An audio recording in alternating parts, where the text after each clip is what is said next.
Okay, so very good afternoon, ladies and gentlemen. It's my great pleasure to welcome you to this workshop, Rebuilding a Research Career at the Intersection of Gender and Risk. My name is Beate Scholz. I'm representing a partner organization of the Inspireurope program, namely Scholz CTC. I'm the director of a consulting, training and coaching company in Germany, and we are very pleased to have been partners on this very impressive endeavor, the Inspireurope program, since its beginning. And we are primarily in charge of conducting the high-level one-to-one pilot coaching program. I'm also very pleased to welcome the panelists of today's session, namely Yudit and Ekrem Düzen, who will also take the opportunity to briefly introduce themselves. They are both scholars. They are both based at the University of Bielefeld, and they are able to contribute to our topic from various angles, from a research perspective, from their own experience, and they're also able to contribute the view of a dual career couple. So I'm very pleased that you're with us today, and I'm looking forward to our discussion. Our third distinguished panelist this afternoon, Curt, is still on the way to join us. He's the director of the Oslo Metropolitan University, as the name says, in Oslo. Right, so we are going to face, I think, quite an interesting discussion this afternoon. And just for your information, this session will be streamed, and a YouTube video will be available after the session. So for everybody to take a second look. Now, before continuing, I would like to give the floor to our distinguished speakers, and I would first invite Yudit to briefly introduce herself. Yudit, the floor is yours. Well, thank you for this wonderful introduction. I'm Yudit Namer. I'm a clinical psychologist and psychotherapist originally. Currently, I'm working at Bielefeld University School of Public Health. I'm a Philipp Schwartz alum, and I continue to do research in Germany. Currently, I'm working on marginalized communities' access to healthcare in Germany. This ranges from refugee minors to transgender people. And today I would like to talk about, as you have said, gender-based experiences and also perspectives of intersectionality on research career and risk. Thank you very much, Yudit. We are looking forward to your contributions. I would now like to give the floor to Ekrem to briefly introduce yourself, please. Hello to all, and thank you very much for this wonderful opportunity. I'm Ekrem Düzen. I'm also placed in Bielefeld University in the Institute for Interdisciplinary Research on Conflict and Violence. I'm also a clinical and applied psychologist and a kind of former psychotherapist and a PSI graduate, or let's say alumnus, and currently working in a BMBF project, and the title is Transnational Influences, Migrant Identities and Social Cohesion.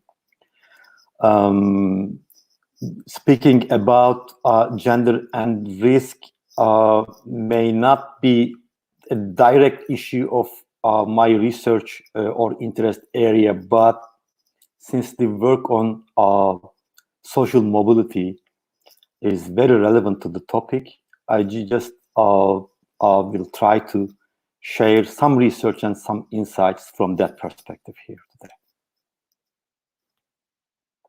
Brilliant. Thank you very much, and thank you for having you. And eventually, I would like to give the floor to Curt, who made his way to us. We are very Glad to see you again, Curt. Would you like to briefly introduce yourself, please? Curt? Curt, can you hear us? Hello? Curt? Can you hear us, Curt? So this is Okay. Ewald from the tech support. I will send Curt Rice a message and will try to fix the problem. So maybe we go on with your presentation, Ms. Scholz. Well, let me first of all give the floor to Katrin Schlemmer, who is there, the representative of the Alexander von Humboldt Foundation of the Philipp Schwartz program. I'm very pleased to have you with us this afternoon, and I would also like to give you the opportunity to briefly introduce yourself and make yourself visible. Thank you very much, Dr. Scholz. My name is Katrin Schlemmer. I am a program officer of the Philipp Schwartz initiative, and today I'm in the background here. I will turn off my camera in a minute again. I just wanted to say a quick hello to you. I'm watching the chat and supporting if necessary. Thank you. Brilliant. Thank you very much. So I'm sure we get the issue solved with the technical issue solved with Curt. I would just like to inform you how we would like to structure this session. We will have 75 minutes in total, so until 5 o'clock. And as a first step, I will give you a short input on the topic, on some, raising some issues of challenges and obstacles concerning women's career in research, and in particular the challenges that scholars at risk are facing, and in a combined view that women who are scholars at risk are facing. So Yudit has already mentioned the term intersectionality. That is something that I will also address during my talk. I will then invite the speakers to share their views on the matter that we are concerned with this afternoon. And I will, of course, then open the floor for discussion. So please feel free to enter your remarks and your observations either in the chat function that you see on the right side, or on the left side you should see a bubble with a question mark. There you might also, if you want to anonymously formulate your questions, you might also place them there. So I'm wondering, Curt, if you can hear us now and if we can hear you. Curt, can you hear us? Thank you. Thank you. Okay. So the floor is yours me? for a short introduction. Yes, we hear you. Thank you. Thank you. And thank you to the technical support staff for their help. My name is Curt Rice, and I work as the rector at Oslo Metropolitan University, and I'm also the head of Norway's Committee on Gender Balance and Diversity in Research. And especially in the latter role, we're trying to expand our work in Norway from a historical focus on primarily gender balance to a richer understanding of diversity and intersectionality. And so we've done quite a bit of work on, for example, in Norway, ethnic minorities in academia, and I think there are some things there that will be relevant today. And then, yes, that work on gender equality, of course, is relevant also. So. Let that hold as an introduction. I hope the sound quality was okay. It sounds, I'm getting some messages here that it's okay. Great. Well, yeah, I hear you okay. I hope that's also true for other people participating. It's great to have you, Curt. I think we met a long time ago, and you're clearly one of the gender experts in Europe and academia in Europe. So great to have you. So as I announced, now I would like to give you an input on our topic, rebuilding a research career at the intersection of gender and risk. I hope the presentation is visible now. Yes, Thank you. So as you can see here, this is quotes, all obstacles and bottlenecks identified during a research career affect the careers of women scientists more severely than those of men. This is a quote taken from a publication by the European Science Foundation's former member organization Forum on Research Careers. And you can see it's a quote that's already 11 years old, and since not that much has obviously changed. If we look at the famous so-called scissors diagram, which is published as part of the She Figures, and this is the one taken from the recent version of 2018, you see that there is still an unequal distribution of men and women in academia, especially when it comes to the highest ranks.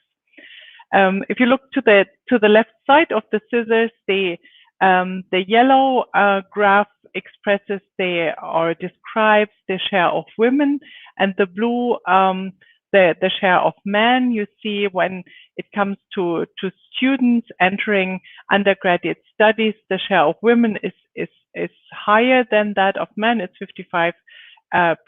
It goes even up to 59% when it comes to graduates. At the level of beginners of doctoral degrees, it's almost equal, and also at the end. And then the scissors starts to open, to widen, and that is especially when it comes to the higher ranks. So grade C, that is assistant professor positions. The latest data show the share of women is 46%, that of men is 54%. When it comes to grade B, i.e. associate level, that would be the share of women is 40 as opposed to 60 at the level of men. And grade A, that is the leading positions, 24% women and 76% men. So as you see here, the figures moved only slightly, or the share of women only slightly increased during the years 2013 until 2016. This is the latest data. And it just increased by 2% at the highest rank. So if we want to calculate, we probably need some 75 years to have an equal, to reach an equal share. And one of the reasons for that might be that there is a severe glass ceiling hindering women to move toward the highest share. The She Figures have compared or have developed a glass ceiling index which compares the proportion of women at the levels of at grades A, B, and C to the proportion of men in grade A. And if the glass ceiling index equals 1, it's to say that women and men have the same chances to get to the highest levels. The higher the score is, the less probable is it for women to reach an equal share at grade A. I marked here, I hope it's rather visible, EU 28. At the time, that was before the Brexit. In the date for the number for 2013 was 1.68 in 2013 and 1.64 in 2016. So it was slightly, the glass ceiling was getting slightly thinner during those 3 years. Interestingly, I also placed a red arrow here. You see that the glass ceiling was obviously getting thicker for women in Germany because the rate increased from 1.34 to 1.77. This is striking also because we know that security or job security can probably almost only be achieved at higher ranks. And that is why the European Commission's report on modernization of higher education in Europe on academic staff, which was published in 2017, noted, and I quote, across Europe, women are still underrepresented among academic staff, especially in higher ranks. This aspect is particularly important when taking into consideration the fact that in many countries, employment legislation, for academic staff grants more job security to senior categories in the profession. Women are thereby likely to be underrepresented in prestigious and influential positions and more exposed to precarious employment conditions. That's the end of the quote.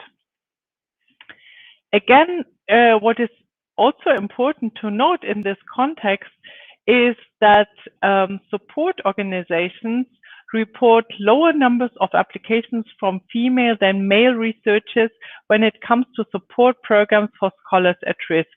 This quote is taken from a survey that has been conducted by our colleagues from the European University Association. The survey is called Researchers at Risk, Mapping Europe's Response, and I really recommend that to your reading. We can potentially also discuss today why this is the case. We have several hypotheses why the share is lower, but it might also be interesting to hear from the panel members and the audience what might be reasons for that observation. Altogether, it is important to ask, what might be detrimental for women to progress in their careers, and especially women who are scholars at risk. We can see that throughout the last 20 years, a number of performance indicators have played a pivotal role when it comes to measuring researchers' performance. You can see in my inverted commas that I'm trying to point here that I find it a bit weird to try and measure researchers' performance, because this sounds very much like you can measure everything in quantitative measures. And that is also why one can ask whether numbers of publications, impact factors, or funding raised are appropriate to describe a researcher's achievements. I would also like to note or to highlight, when it comes to researchers at risk, some replies that we collected as insights from our one-to-one coaching pilot program that we are responsible for. And I would like to just anecdotally evidence some of the remarks that were shared by coachees. So especially when it comes to appointment procedures and also sometimes funding decision, there is a large agreement that when it comes to evaluating merits, the focus on English language might be detrimental, because especially people from the humanities also tend to publish in languages that are different from English. There's often also the assumption that a research career needs to be quite linear. So you do a doctorate, after that a postdoc, then you maybe become an assistant professor, eventually a full professor. Especially for people who are involuntarily forced to move, this linearity assumption may be a large obstacle. There's also the perception of otherness, to be seen as somebody from outside. That may play a role, especially when people come from other disciplines, but also cultural differences play a role, and together with that, limited access to networks. Many people feel that obviously there is a strong, so when it comes to selection, for instance, in appointment committees, there seems to be a perceived opaqueness, especially when it comes to procedures, how people are selected, or also the criteria that are adopted. Now, a lot of that might also be linked to some issues of biases and stereotyping. Again, I'm drawing the line back to subtle or not so subtle biases that may play a role when it comes to the assessment of women's careers. I'm sharing this slide because I find it particularly striking.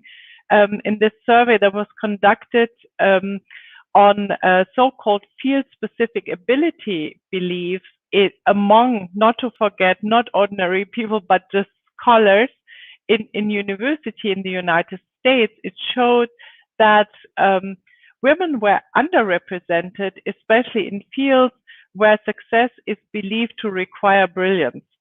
I like to share this figure with you because my own background is I'm primarily a historian, and I'm now still active as a researcher with a focus in research sociology. And you see here this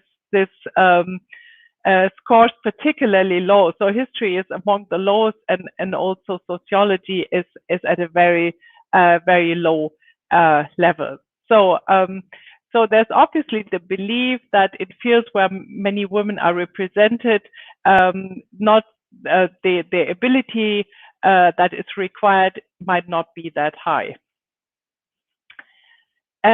What is also particularly important when considering the careers of women, of course, also that of men, is the so-called two-body problem, because we know from a lot of evidence that women are very likely or more likely to have partners who are researchers as well. So combining two research careers still is a specific challenge, and therefore I'm very pleased that we have this insight here in our panel also today. Now, what can be done about such issues? One of the key points, and I would like to come up with a couple of suggestions now that could point, at least to some degree, a way out, and I'm also addressing institutional representatives here. Already in 2005, the European Commission, with its famous European Charter for Researchers and Code of Conduct for the Recruitment of Researchers, has made a very clear statement concerning how to address career breaks. And the quote says that career breaks should not be penalized, but regarded as an evolution of a career, and consequently as a potentially valuable contribution to the professional development of researchers towards a multi-dimensional career track. Candidates should therefore be allowed to submit evidence-based CVs, reflecting a representative array of achievements and qualifications appropriate to the post for which application is being made. And I think this statement, although formulated 15 years ago, couldn't be more true today. I see it as a sign of hope that the Global Research Council, in a recent meeting in November 2020, had for that purpose also commissioned a survey that was carried out by RORI, that's the Research on Research Institute, and the plea goes to research organizations to embark on establishing a responsible research assessment attitude. By responsible research assessment, they understand an umbrella term for approaches to assessment which incentivize, reflect, and reward the plural characteristics of high quality research, and what is now very important, in support of the diverse and inclusive research cultures.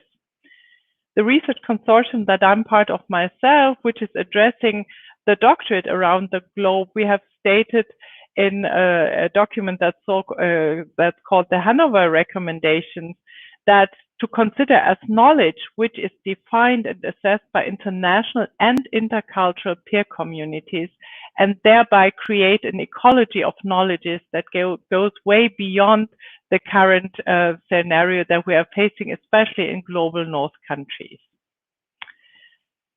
What is also important is that institutions themselves, especially higher education and research institutions, manage to implement a culture of equality, diversity, and inclusion. And here I'm referring to a document that has been published by the League of European Research Universities on that matter in 2019. And it claims that especially university raise the awareness of existing biases, that they overcome their biases and blind spots in university assessment schemes, especially, you know, appointment schemes, for example, that they be aware of less visible types of discrimination. It's not always, you know, obvious that a person might belong to an underprivileged group. And they particularly stress the importance of intersectionality in that they say that individuals may be part of different underprivileged groups. And when we are talking about women researchers at risk, this is precisely the context of intersectionality that they would highlight here. Let me finally, in concluding my presentation, also come to the individual level and linking to the two-body problem again. Of course, there are nowadays a lot of institutions that have dual career practices or spousal hiring policies. But what also seems to play a key role is what recently a researcher has posted in the Nature career column just a couple of 2 weeks ago. Sarah Galliano-Talyun, who's also part of a dual career couple, and she states that solving the two-body problem in academia is hard. You and your partner will probably experience many ups and downs, frustrations, and rewards throughout the process. Take one application at a time and strive to always be one other's biggest supporter through both the good and the not so good. So with that, I would like to end my input, and I would now like to open the floor and invite our distinguished panelists to come in, and I would at first take the opportunity to give Yudit the floor. Yes, thank you, Beate. I took many notes while you were presenting, so I hope to give a contribution that is a response also to your presentation. Well, I mean, what I would like to start with is the idea that when we are, as researchers at risk, relocate to a new country, a new university, we are also relocating to a gendered academia, an academia that is gendered in a different way. To give an example, I come from Turkey, which of course means not much now that I'm displaced, but in terms of gender, in terms of representation of women, women are very well represented in Turkish academia, and some of the problems that, for example, we are seeing in Germany have already been resolved, so coming to this type of gendered academia comes with its own problems, its own challenges. And when we talk about intersectionality, the term like gender and culture comes up. But here, I think in terms of relocation, the culture that impacted me, or the culture that I was interested in, was not necessarily culture in terms of nationality or ethnicity, or, you know, the country where I was coming from, but for me it was feminist cultures. I realized that I come from a different feminist culture to a feminist culture here, and that was the biggest challenge for me. Not that I was coming from Turkey into Germany, not that it was a different language, but it was a different feminist language, and that was what I struggled with the most. One thing that is an additional aspect to being a researcher is at risk. Not that anybody expects this of us, or not that this is explicitly implied, but there is this implicit kind of connotation that there should be some kind of gratefulness that we are welcomed into the academia, or that we are here. But this, when it comes with raising some of the challenges, or raising some of the problems that we see in academia, we become a kind of troublemakers that weren't necessarily, the institution had in mind when we were first invited or first welcomed. So that's for me was another challenge to negotiate these different identities: my identity as a researcher at risk, and my identity as a feminist scholar, which comes with somehow different attitudes that I kind of realized. The other kind of challenge that I had was, I think, in response to your presentation, I'm now at the stage of as applying for professorships, basically at the next, moving on to the next level of my career. And this is one of the challenges, is that to make sense of the gaps in your CV and in your career. And what I realize, or what I experience, is that it's very easy to justify career breaks when it has to do with reproduction, when it's a maternal leave, when you had a child, but it's very difficult to contextualize political gaps.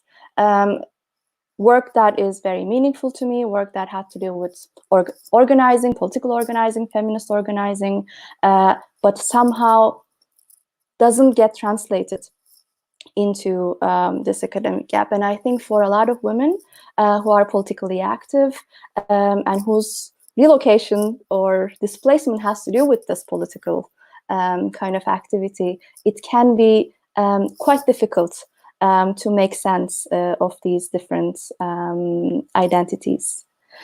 One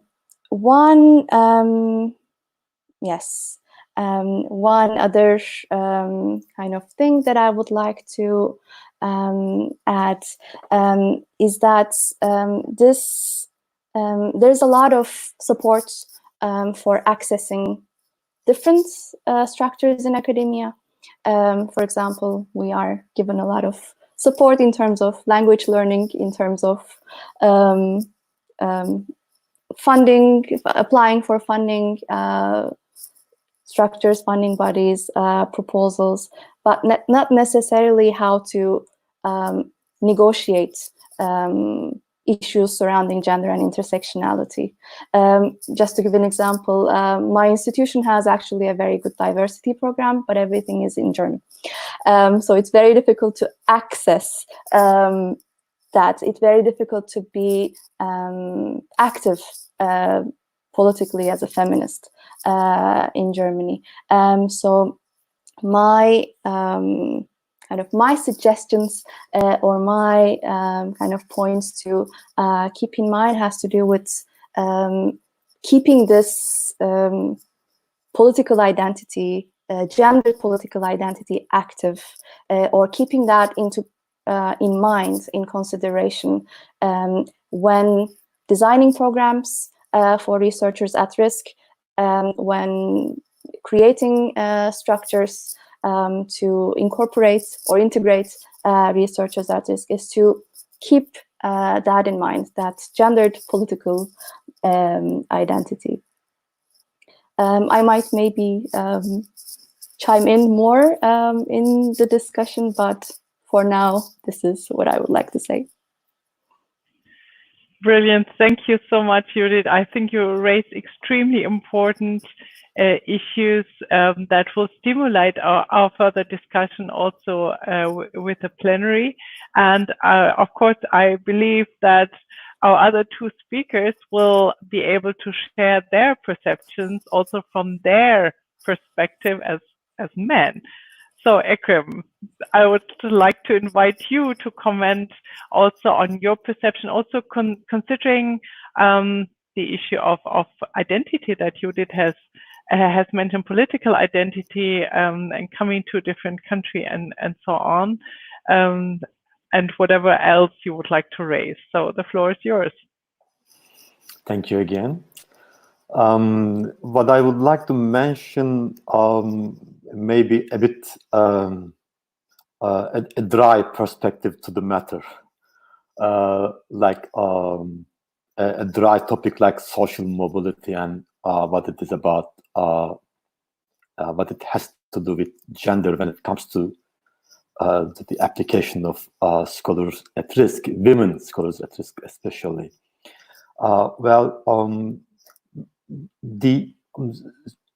Being a scholar at risk it mostly means you are displaced, and if you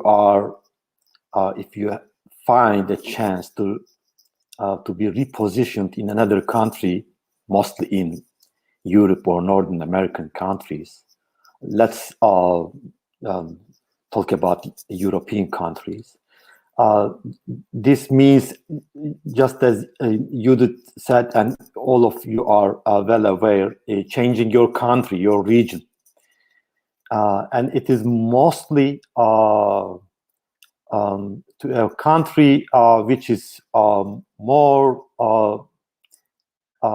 which have more democratic organizations, institutions, that the rule of law is more effective, it's more industrialized, it's more urban.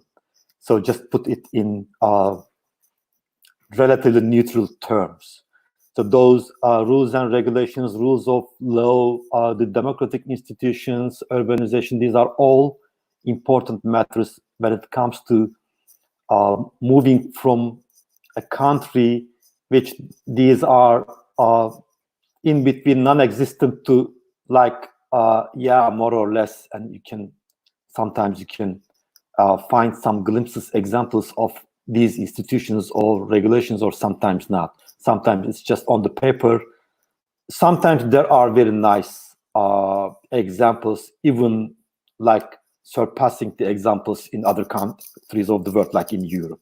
But so that's why, for instance, I'm not the one who should say this, but in quote, as a footnote, the feminist movement and winnings of feminist movement in Turkey is well beyond many industrialized and urbanized countries in the world, at least until now, like until this month, until the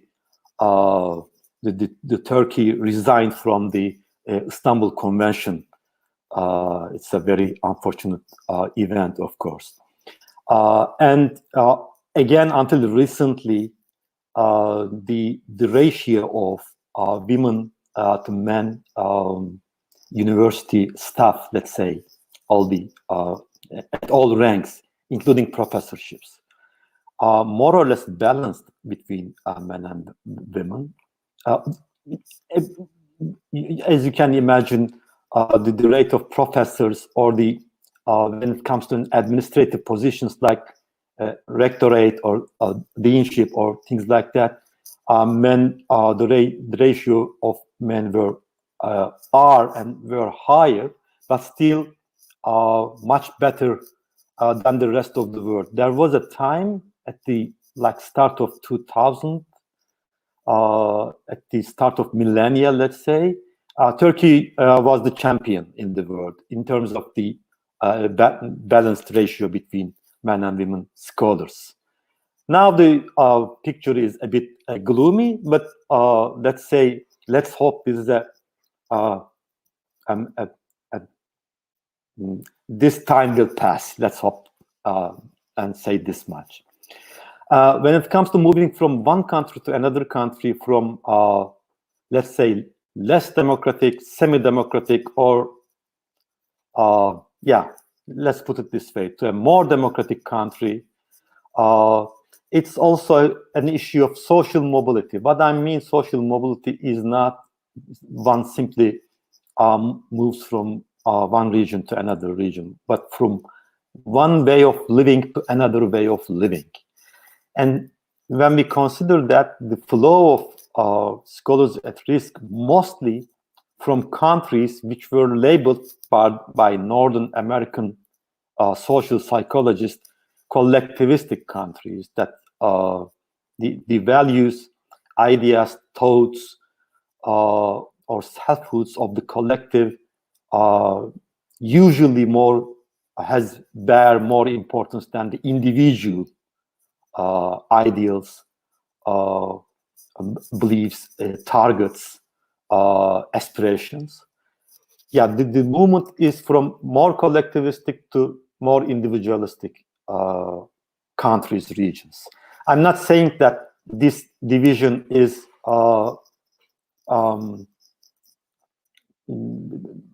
fully verified, or this is the scientific fact, but this is more or less how we can conceptualize and contextualize the state of affairs.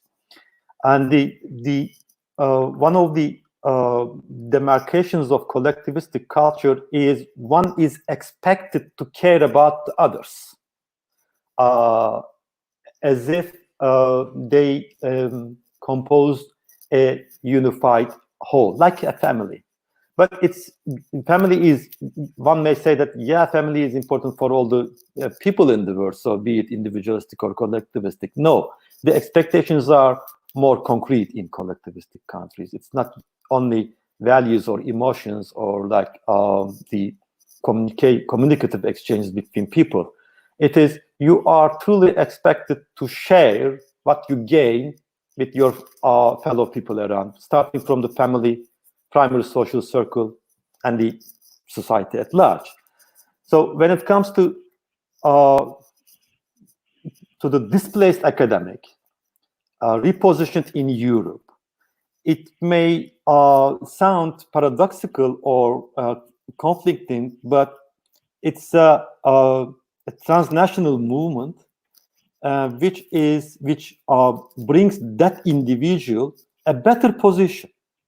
It sounds, well, there is nothing good in that because it's a displaced person, but that person is going to another country or another place which is better than the present position. So in terms of style of life, you are going to a more democratic country, more urbanized, more regulated, and everything. So it's an upgrade.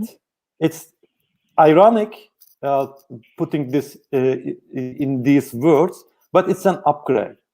And when you are upgrading and not together with your primary social circle, not with the people who expect you to share your upgradation, let's say, they may pull you back. Simply, they may pull you back. And it is also in research, I cannot give you figures right now, but I'm sure you're all familiar with those kinds of research expectations from women in terms of sharing with the family and with the social circle around is much higher than expectations from men. This, when combined with individualistic targets and the success based on personal excellence, individual excellence, expectations of excellence from that specific individual, when we combine the individualistic expectations with the success based on personal excellence, the women are still more in a disadvantaged position because here, when a women scholars at risk repositioned in a European research institute or university, what she has in mind is not only her own individualistic aspirations or targets or what she can achieve or not. She has to calculate what others expect from her and how she could manage. Like it's not the same thing as it is in your input, but it is like the two-body problem, a body and the others, imaginary or real. Sorry. Sometimes it may be the effect could be less than the person thinks or more than the person thinks. So it's a complicated issue. But the bottom line is one has to calculate how this movement from one place to another affect that person, not only in terms of academically or personally, but also collectively. The movement, the mobility of scholars at risk from one country to another country is a collective movement, especially when it comes to the movement of a women researcher. Right. Thank you very, very much for pointing to this ambivalence between, people coming from how you phrased it, more collective countries to more individualistic countries, and at the same time, this is perceived as an upgrade, so to say, social upgrade, and struggling with the requirements or requests or or also the parameters that are adopted then. You've pointed to the institutional dimension, and that is the point for Curt to come in, please. Also to share your view also from an institutional or maybe also a science policy perspective as well, if you wish. So the floor is yours. Thank you so much, and thanks to all three of you for the opportunity to listen to such inspiring stories. There's so much that's been said that I'd like to discuss. But I'll try to focus a little bit. So far in the discussion today, we have not talked about the pandemic and the place of the pandemic in the topic that we're discussing here. But I think that it's very important, and we probably don't understand so much today, but in 5 years, I think that we will see that the experience of the past year and the coming year, perhaps, is going to be highly relevant to precisely the intersection of gender and risk. When it comes to the work that we're trying to do in Norway and at my institution and in the higher education sector in Norway, we have now at this point both a second and a third generation of displaced or migrant workers, not having come to Norway to work in academia, but having come to Norway to make a living and to contribute to raising their communities at home. And now with the second and the third generation even of those immigrants, it's interesting for us to see to what extent do we manage to recruit them, those young people, to higher education. First as students and then eventually as academics. And we really struggle with this in Norway regarding career choices. So the children of immigrants are overrepresented statistically among the student body. And there are also a very high number of children of immigrants who choose to take a doctorate. But what they don't do is choose to make a career in academia. So to the extent that we have diversity of that kind in our universities in Norway, we've imported it. Almost 25% of the academics in Norway are not, sometimes we use the term ethnically Norwegian, but only less than 1%, 0.4%, are people who have grown up in Norway as the children of immigrants.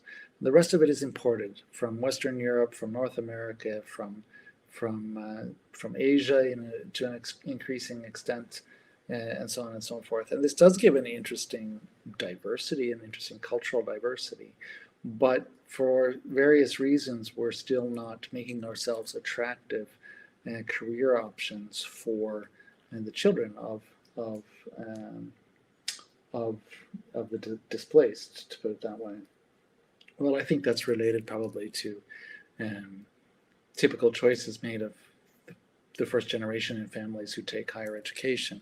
But it's something that we're concerned about and that we're working on. And we're trying to think about ways to do a better job of recruiting the children of immigrants into the Norwegian academia. Now, I would like to also add a comment or two about some of the parallels with things that have been mentioned so far to the work of the last 20 or 30 or 40 years about gender equality. Beate, you mentioned that the application numbers to the Scholar at Risk program are gender skewed, that therefore fewer women who apply than men. This is completely in alliance with, or aligned with, international mobility generally for women scholars. It's much harder for women scholars to get a year abroad somewhere and get their family with them than it is for men scholars to get their families with them. And for that reason, some of us have been concerned to communicate to selection programs, for example, the ERC and other high-profile programs, that the requirement of having spent time abroad is a gendered requirement. It does play out differently for men and women, and effectively makes the threshold higher for women than it does for men. And of course, you know, you can enhance study or work abroad opportunities to include financing for families, but not every organization can afford to do that. So there are some lessons there that can be learned. I also was intrigued by the discussion about career breaks. And we have an interesting example and a way of approaching that in Norway with respect to parenthood, where in Norway a couple who has a child is given a certain amount of leave, but the men are required to take 3 months of that leave. So both men and women in that situation have a break. And when this was first introduced several years ago, that it was required for the men to take that much, there was considerable, I mean, people thought this was completely impossible and companies would fall apart and academia and everything couldn't be done. And at this point, it's become completely uncontroversial. Young men want to take that leave. Both men and women have those kinds of breaks in their career of 3 months to a year or something like that in that context. And we have in our systems for promotion and giving grants and so on and so forth, then we've learned to exclude those kinds of gaps from calculating, you know, for example, how long it's been since you defended your dissertation. And then I was also really inspired and touched by your comment, Yudit, about meeting an expectation for gratitude. And it reminded me so much of a program that I started when I was in the first years of my role as rector, where Norway was experiencing the so-called migrant crisis. Of course, it wasn't a crisis for Norway in any way at all, but maybe it was a crisis for some individual migrants. And so we started a program where we tried to make conversation groups between our students and people who had, for example, had to break their education in order to leave their home country. And we tried to support those who were interested in learning more about how higher education in Norway works, so that they could eventually plan to continue their studies here. Mm-hmm. And one of the things that we talk so much with our students about is the gratitude that we should be expressing to people who make a choice to make a long and hard journey to Norway, to enrich our culture, to bring in new perspectives and new cultural elements into what we're doing here. And I think that is really, that is a very, very important mm-hmm. topic for us to talk with our colleagues, and not least of all our children, about in their experience of encountering people, displaced people. So those are a few comments that I thought I might share with you, and we can take up several other things later, but I'll let that hold for now. Thank you very much, Curt. And I'm just reflecting on your term, which one might potentially coin enriching encounters. That I think is a very important issue, and also the issue about the pandemic as a potential game changer. I think we have abundant opportunity for discussion. I think amongst us we would have enough topics already. But of course, I would like to invite our distinguished audience to place their comments, their questions, whatever you like in the chat function, or also in the bubble with a question mark. If you wish to stay anonymous, we would, of course, wish to take that up. But before I see the first questions, I would draw back to our panel to ask, especially now Yudit and Ekrem, how would you see this current situation of a pandemic in view of people who are you know, who are facing the situation of intersectionality, who are mobile, who are displaced, and well, who are women, basically. So who would like to come in? Yudit, please go ahead.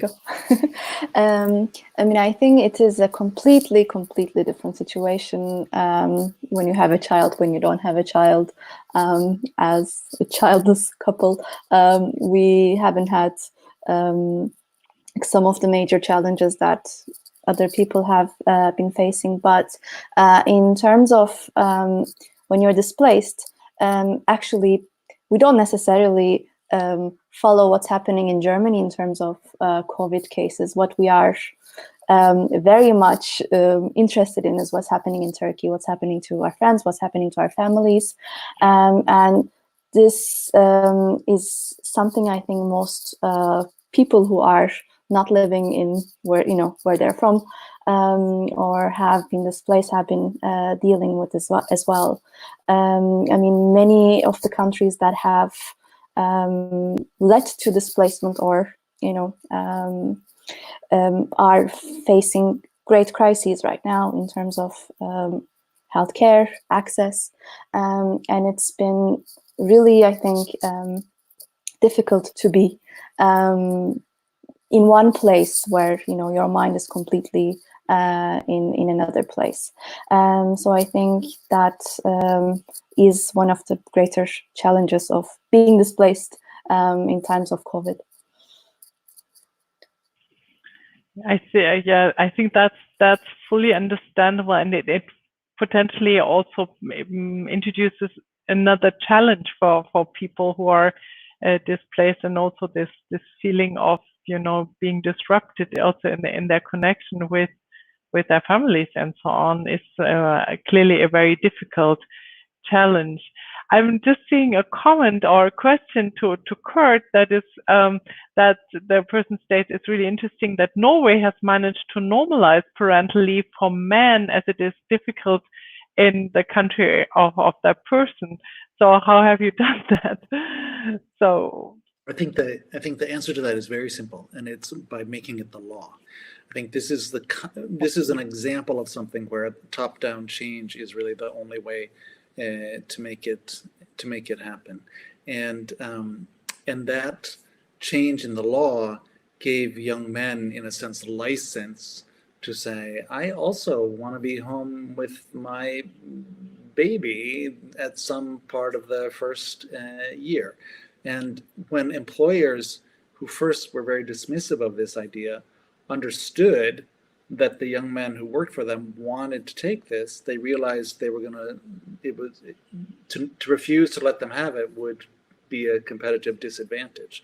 And the change in the law made it impossible for them to refuse that anyway. So work towards your legislators and parliamentarians and point to Norway in this case, because it all of the arguments about productivity and cost and everything have been tested in Norway and shown to be illegitimate. I think that is a very important point to raise the question of lawmaking. And I wonder, Ekrem, when I come back to your statement concerning the collective attitudes versus individualistic attitudes, where you, in view of academia, may see opportunities also potentially for lawmakers to act. Also, of course, we have the freedom of academia, and I think this is a huge freedom. But when it comes, for instance, to professorial appointment procedures, there, of course, lawmakers play a huge role.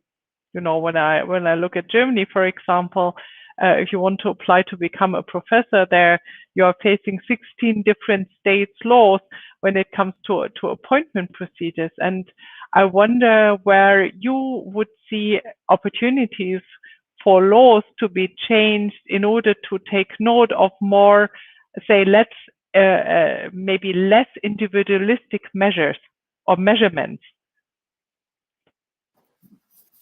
Maybe taking the pandemic example, I will try to extend some learnings from pandemic to a possible change in laws, maybe regulations even before laws. And this is pandemic, I believe, once again showed, at least to me, and I hope it showed to the people in general, that time is more valuable than money. And even if you have money, if you don't have enough time, you can't do anything with the money you have. So taking this time is more important than money thing as a metaphor, this metaphor may be applied to the applications of women applicants to at-risk institutions. What they need might not be more money, but more time. Like as Curt rightly pointed out, that not all funding agencies may be willing to support families of women applicants, but they may grant more time to women applicants, at least more time prospects with no additional requirements, for instance. I can envisage, even now exemplify how we could re-regulate those time frames. This is also through the positions, the rankings in the academia, the promotions in the academia. So the time to promote or doing the necessary things to catch the time frame to promote in academia for men is obviously much different than the same for women. So here the equality brings inequality. I mean, in equality in terms of everyone is applied the same regulation, everything is to the book, is to the disadvantage to the women. That's for sure. You need to catch certain time frames to promote, let's say, your junior professorship. And at the same time, you need to catch your age to build a partnership, to have kids, build a house, and everything. And we all know that these burdens are incomparably heavier for women than men. So what is the justification for applying the same time frame and same regulations and same promotion requirements for intersectional genders? So this is, again, I don't believe that this is about money. This is about time. So with the same amount of money, but just applying with different time frames. And the example in Norwegian, in other countries as well, like paternal leave, is a good example that it's not the money every time. Sometimes it's just the time frame and rescheduling it. Maybe institutions, of course, the bodies passing the laws, but also the institutions who are issuing these regulations could rethink, reevaluate the timing and regulating that time for women and men candidates. Could I supplement or react to that? Because I think this is Sure. Very important, very important. First of all, as a linguist who sometimes teaches on topics related to metaphors, one of the most well-established metaphors in the literature is time is money, and it's very interesting to hear you confront that metaphor. So thank you for that. But what I wanted to elaborate on is exactly the point that Ekrem is making, plus the pandemic. So how does the pandemic play out along the lines that he's just been describing? Here in Norway, at least for a long time during the pandemic, the daycares were closed, the children's schools were closed, so they were trying to do schoolwork over the computer and so on, and parents were supposed to work at home, and they were trying to keep their kids moving. And it's just perfectly clear from every survey that we do that has had a much different impact on mothers and fathers, and where mothers have borne the much greater responsibility for making sure that the kids are attending their digital classroom and supporting them in doing their schoolwork at home, and so on and so forth. Now, people who have young children at home will often be PhD candidates, maybe postdocs, maybe people in other kinds of relatively early career and often therefore temporary positions, or with those kinds of contracts, where getting to the next stage depends on your performance in the current stage. And one of the interesting studies that has been done and published even in a journal as prominent as Nature is how the rate of submitting articles to scientific journals went way down for women shortly after the pandemic started. We don't know yet how this is going to play itself out in terms of promotion, grant getting, other standard career success markers. But if it has no effect, that would be very surprising indeed. And this is why I say that the pandemic is not, getting past the pandemic is not just about hopefully being able to go to our office in the fall. It's about how grant applications, promotion applications, and many more things play themselves out over the next 2, 3, 4, 5, 10 years. It's going to have a very long-term impact on it, that's going to be skewed on especially early career men and women.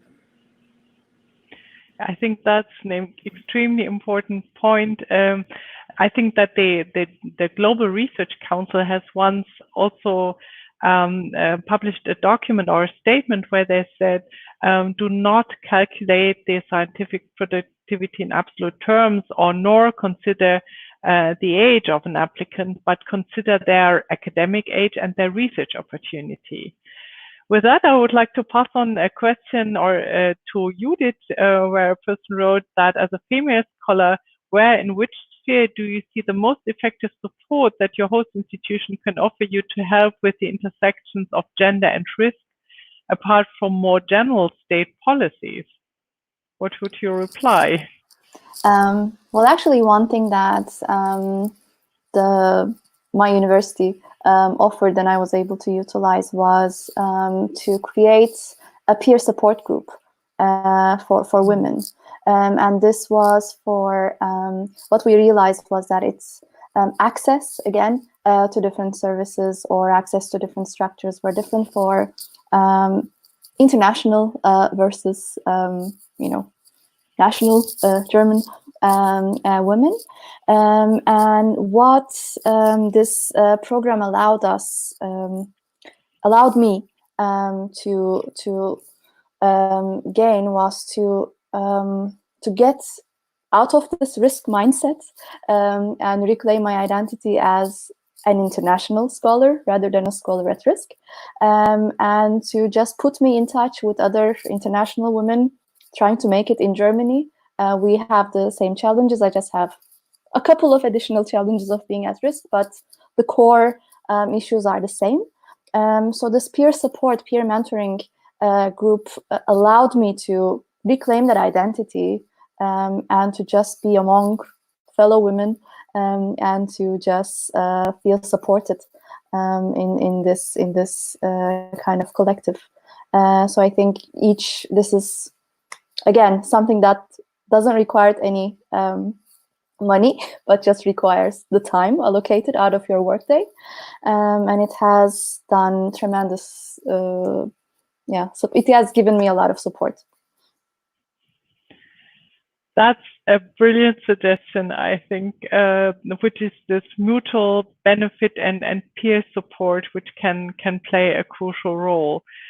So I see that we have only 5 minutes left. Unfortunately, I would love to continue this discussion. Yet, I would like to draw a couple of conclusions or reply shortly to what I've heard from you, which I found extremely inspiring.